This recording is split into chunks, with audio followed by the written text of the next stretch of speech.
Please subscribe and press the bell icon for more videos। ایک تو یہ سوال ہے کہ نماز میں برے خیالات آتے کیوں ہیں۔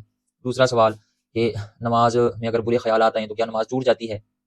اور تیسرا سوال یہ کہ ان برے خیالات سے کیسے بچا جائے۔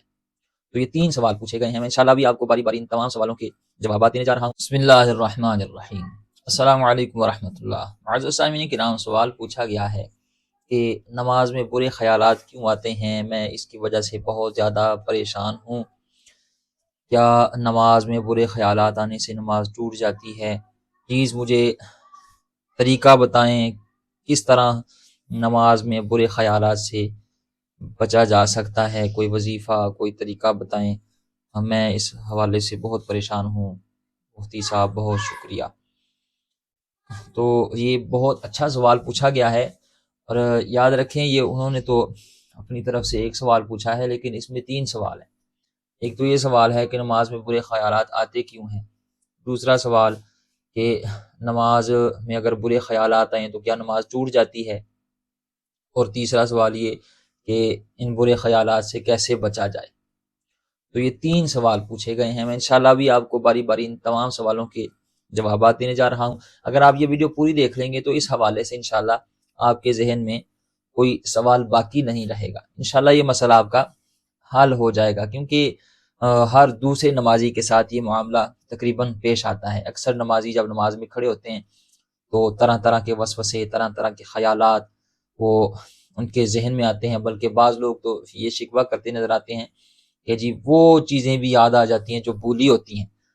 تو کیا نماز میں اس طرح کے خیالات آنا اور پھر برے خیالات آنا، اتنے برے برے اور مطلب گندے خیالات آنا، شیطانی خیالات آنا، تو کیا ایک طرف شیطانی خیالات ہیں، ایک طرف میں نماز پڑھ رہا ہوں تو اس طرح نماز وہ ٹوٹ تو نہیں جاتی؟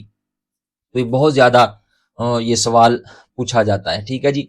تو آج میں انشاءاللہ یہ مکمل اس کا آپ کو یہ تفصیل بتاؤں گا کہ کیا اسے نماز ٹوٹتی ہے یا نہیں، پھر اس سے بچنے کا طریقہ کیا ہے، اور یہ کیوں آتے ہیں یہ خیالات، یہ اہم سوال ہے، یاد رکھیں۔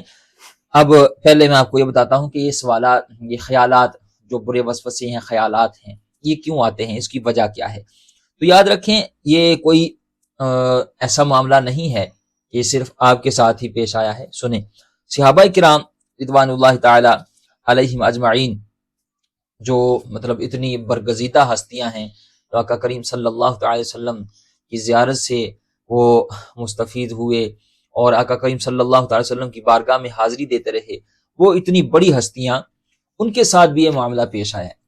مسلم شریف کے اندر یہ روایت موجود ہے، مسلم شریف سیاستہ کی معتبر کتاب ہے، ٹھیک ہے جی، بخاری کے بعد مسلم شریف، اور اس میں روایت موجود ہے۔ حضرت جناب ابو ہریرہ رضی اللہ تعالیٰ عنہ سے روایت فرماتے ہیں کہ کچھ صحابہ کرام رضوان اللہ تعالی علیہم اجمعین کا وفد آیا حضور علیہ الصلوۃ والسلام کی بارگاہ میں، اور آ کر عرض کی، یا رسول اللہ صلی اللہ تعالی علیہ وآلہ وسلم، ہم اپنے دل میں ایسے خیالات پاتے ہیں، ان کو زبان سے بیان کرنا وہ بڑا بھاری لگتا ہے، یعنی اس طرح کے خیالات، اس طرح کے وسوسے آتے ہیں کہ ہم ان کو زبان پر لانا بھی پسند نہیں کرتے، ان کو زبان پر اگر لائیں تو وہ بھی مطلب ہمیں اچھا محسوس نہیں ہوتا، تو ہم اسے پسند ہی نہیں کرتے کہ زبان پر لائیں، اس طرح کے خیالات آتے ہیں۔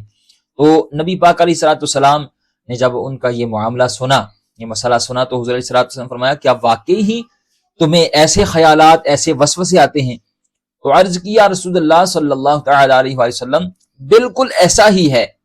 تو آقا کریم صلی اللہ تعالی علیہ وآلہ وسلم نے ارشاد فرمایا، یہی تو خالص ایمان ہے، یعنی وسوسوں کا آنا اور تمہارا انہیں ناپسند کرنا، یہ تو خالص ایمان کی نشانی ہے۔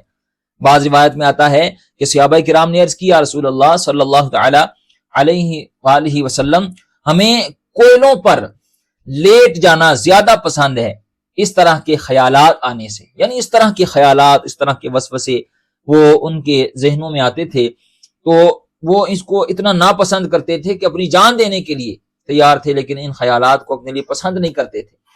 تو آقا کریم صلی اللہ تعالی علیہ وسلم نے فرمایا کہ یہی تو خالص ایمان کی نشانی ہے، شیطان کا کام ہی یہی ہے کہ وہ بندہ مومن کے دل میں وہ طرح طرح کے وسوسے، طرح طرح کے خیالات وہ لاتا ہے، وسوسے پیدا کرتا ہے۔ آپ کبھی قرآن پڑھ کر دیکھیں نا، اللہ تعالیٰ قرآن کریم میں ارشاد فرماتے ہیں، الذی